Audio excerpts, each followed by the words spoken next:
ഭക്തന്മാരായിരുന്നു. എല്ലാം കൂടി കിട്ടുമ്പോൾ എന്നെ പോലെ ആളില്ല, സൗന്ദര്യം, ശക്തി, സഹായിക്കാൻ ആളുകൾ, അസുരങ്ങളിൽ മുഴുവൻ എനിക്ക് സ്വായത്തം ശരിക്കും ചെയ്യാനായി കഴിഞ്ഞാൽ ഒറ്റയ്ക്ക് കഴിഞ്ഞാൽ അങ്ങോട്ട് പുറപ്പെട്ടു കഴിഞ്ഞാൽ മറ്റുള്ള ഭക്തന്മാർക്ക് അപ്പോൾ അത് അനുഭവിക്കുക. അപ്പോൾ ഭക്തനാണ് എന്ന് വിശേഷിപ്പിച്ചിട്ട് കാര്യമില്ല.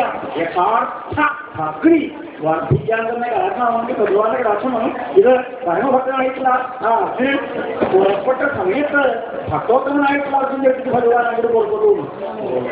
അപ്പോൾ ഓരോരുത്തർ പ്രധാനികളെ മുമ്പത്തെ പോലല്ല, എത്ര ഒരേ വേഷം ഒരേ സമ്പ്രദായം, പുരഹരം അതിനെ അനുഗമിക്കാനേ എത്ര മുമ്പത്തെ പോലെയല്ല. ഇപ്പോഴും പടി ഉണ്ടെങ്കിലും സാധാരണ പോലെ കുറച്ച് വ്യത്യാസം ഉണ്ട്. എന്താ അങ്ങോട്ട് പോകുന്നുണ്ട്, ഇങ്ങോട്ട് പോകുന്നുണ്ട്, വരുന്നുണ്ട്, നിൽക്കുന്നുണ്ട്, പ്രവേശന കവാടത്തിങ്കൽ ഗോപുരദ്വാരത്തിങ്കൽ എല്ലാ വീട്ടിലും ഭക്തന്മാരെ പ്രവർത്തിക്കാറാണല്ലോ. എല്ലാവരും ഉത്സാഹഭക്തന്മാരായിട്ടാണ്. അത് എല്ലാവരും വെച്ചാൽ പ്രധാനികളാ. പ്രഭൂവന്മാരായിരിക്കുന്ന ചില ഭൂതഗണങ്ങൾ എല്ലാവരും പ്രധാനികളാണെങ്കിൽ അത് കുറച്ചുകൂടി ശ്രേഷ്ഠന്മാരായിട്ടുള്ള ഭൂതഗണങ്ങളിൽ പ്രധാനികൾ പുറപ്പെട്ടു.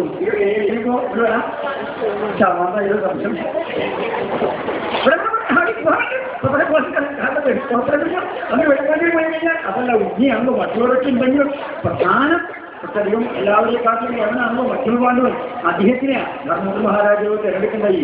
അപ്പോ മുമ്പത്തെ പോലെ എല്ലാമാണ് ആണെങ്കിൽ കാരണം വെച്ചാൽ അർജുനൻ സർവസമ്മതനും ശ്രേഷ്ഠനുമാണെങ്കിലും അദ്ദേഹത്തിന് നിരോധിക്കാൻ അടവെന്ന് കഴിഞ്ഞാൽ സകല കാര്യവും സകലവും ഭീമുണ്ട്, നഗരസഹോദരന്മാരുണ്ട്, അവരൊക്കെ ഉണ്ടെങ്കിലും സാധിക്കില്ലാന്നല്ല.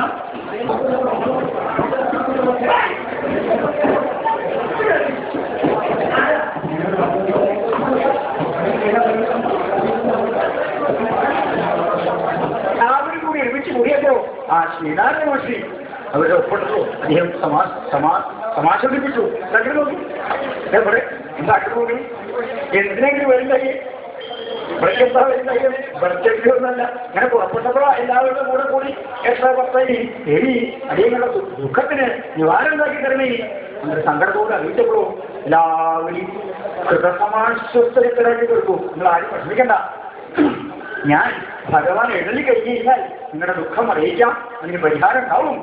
എല്ലാവരും എവിടുന്നൊക്കെ വന്നിരിക്കുന്നത് എല്ലാവർക്കും ആദികളായിട്ടുള്ള സാധനങ്ങളുള്ളൂ.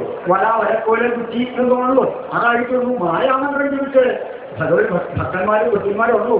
അവർ വിചാരിച്ചാൽ സാധിക്കാത്തൊന്നില്ല. വേറെ ആയുധങ്ങൾ കൊണ്ടുവരുന്നത് സാധന സാമഗ്രികളൊക്കെ അവർ സ്വയം മായ കൊണ്ട് സ്വാധീനിച്ച് സ്വീകരിച്ചത് മാത്രമല്ല ആ രൂപത്തിലുള്ള ഇതായിട്ട്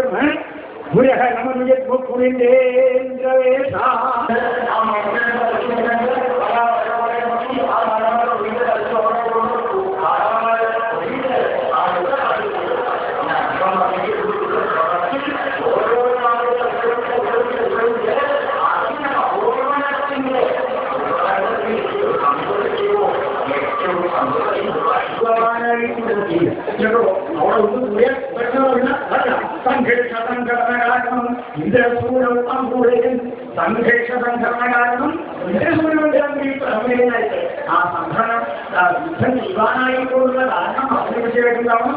അതിനകത്ത് നോക്കിയാൽ കാണുന്നത് ഭഗവാൻ കാണിച്ചാലും ആ തൊട്ടടുത്ത് പ്രദേശത്തിന്റെ അവിടെ നിന്നല്ലോ ആ സമയത്തോ ഭഗവതി മൊത്തം തന്നല്ലോ ആ ഭഗവതി പുത്രവാസത്തിന്റെ ഒന്നുകളിൽ അതേ ബ്രഹ്മശിര പശാനവധി ദശാധരഘോഷരോ ഭൂതപ്രേതവംസവീയ പശുപതി കേനാദരേണാർച്യതേ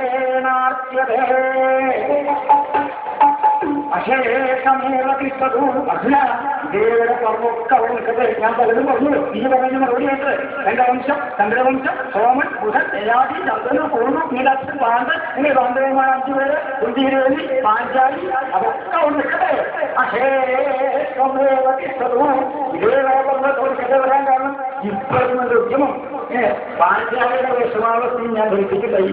എനിക്കിപ്പോൾ ഉപയോഗിച്ച് കൊടുത്തിട്ടുള്ള അവരെ ആവശ്യമുണ്ട്. അതൊന്നുമില്ലാതെ എനിക്ക് സേവിക്കാൻ ഉചിതനായിട്ടുള്ള ഇവൻ തന്നെയാണോ ശരപുഷ്പം അത്ര ഇടത്തില്ല. ഇപ്പോ പുഷ്പവും പോയപ്പോ ആവനായി തകർക്കാൻ പുഷ്പെടുക്കാൻ വേണ്ടി വളർത്തിക്കണ്ട പൂവില്ലേക്കാൻ ആവനായിലേക്ക് കഞ്ചി പൂവില്ലാന്നല്ല, ആവനായിക്ക് പൂവില്ലാണ്. ഇടത്ത് ഭാഗത്തൊക്കെ കൈതാൻ വിശേഷിച്ച് 2 ഇടത്ത് ഭാഗത്തൊക്കെ അപമാനാ മൃത്യു അപമാനം അനുഭവിച്ച് ജീവിച്ചിരിക്കുന്നതിനേക്കാൾ ഭേദം മരിക്കുകയല്ലോ. അത് ഇത്രയും കാലം അഭിമാനിയായിരുന്നു. തന്നെക്കാൾ കേവലം ശേഷനും സർവ്വതമായിട്ട് വേറെ ആരും ഉണ്ടായില്ല. ഇപ്പോൾ ഒരു കൊള്ളലാട്ടക്കാരനായിട്ട് പരാജയം സംഭവിച്ച് ഭക്തി വർദ്ധിപ്പിച്ച് ഈ ക്രമത്തിൽ ആ നിസ്വാർത്ഥ സേവനത്തോടുകൂടി ഭക്തിപൂർവ്വം വർദ്ധിക്കുന്ന അത്യാവശ്യങ്ങൾ പോലും പൊന്നാട പ്രവർത്തിക്കുന്നു. അണ്ടലാടി പരമേശ്വരൻ വരുമ്പോൾ വീഴാവ് വായിച്ച കലാമണ്ഡലം അച്യുതാനന്ദന് പൊന്നാട പ്രവർത്തിക്കുന്നു.